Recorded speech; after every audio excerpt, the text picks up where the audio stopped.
غوث اعظم بمنے بے سر و ساما مدد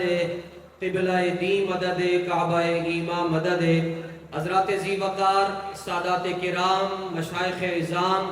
علماء کرام تحریک لبیک یا رسول اللہ کے پلیٹ فارم سے امیر المجاہدین یادگار اسلاف مرجع العلماء عارف باللہ فناف الرسول حضور قبلہ امیر المجاہدین نور اللہ مرقدہ کے تیسرے سالانہ عرس مبارک کی تقریب کے اندر جہاں جہاں سے بھی آپ حضرات تشریف لائے ہم دل کی عطا گہرائیوں سے آپ کا شکریہ ادا کرتے ہیں، سلام عقیدت پیش کرتے ہیں ٹی ایل پی کی تمام مینجمنٹ کو جنہوں نے گرینڈ عرس امیر المجاہدین سجا کر پوری دنیا کو یہ پیغام دے دیا کہ لبیک کا جلسہ ہو وہ بھی بے مثال، لبیک کی ریلی ہو وہ بھی بے مثال۔ استاذ گرامی امیر المجاہدین رضی اللہ تعالیٰ عنہ نے اپنی مبارک زندگی میں مینار پاکستان کے سائے تلے حضور داتا صاحب کی نگاہ کرم سے جتنی کانفرنسیں کی وہ بھی بے مثال، پھر جب آپ کا جنازہ اٹھا وہ بھی بے مثال، پھر آپ کا ختم کل شریف بھی بے مثال، آپ کا ختم چیلم بھی بے مثال۔ اور یہ بے مثال اس لیے ہے کہ ہمارے استاذ گرامی نے امام الانبیاء صلی اللہ علیہ وآلہ وسلم کے ساتھ ساری کائنات کو محبت کر کے بتائی اور محبت کرنے کا ڈھنگ بھی سکھایا اور قرون اولیٰ کی یادیں بھی تازہ کرتی، اور آپ کے سامنے جتنے باطل فتنے آئے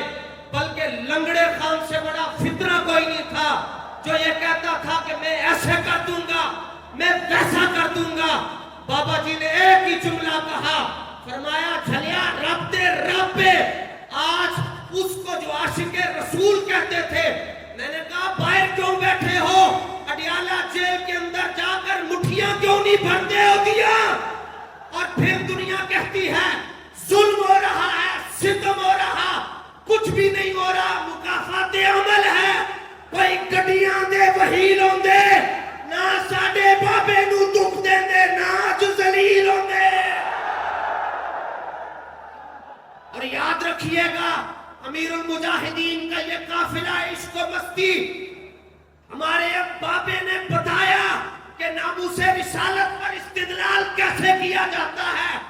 آج بڑے بڑے مولوی جا کر حکومت کے سامنے ہاتھ باندھ کر کہتے ہیں ابو جیسے آپ کہیں گے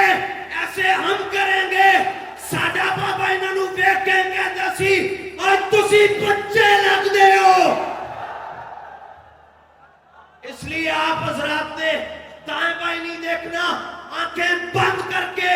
بابا جی کے خاندان کے ساتھ کھڑے رہنا ہے۔ فلسطین دے اندر بھی جمعہ بابا جی دا خاندان تو بڑھا کے دسے گا۔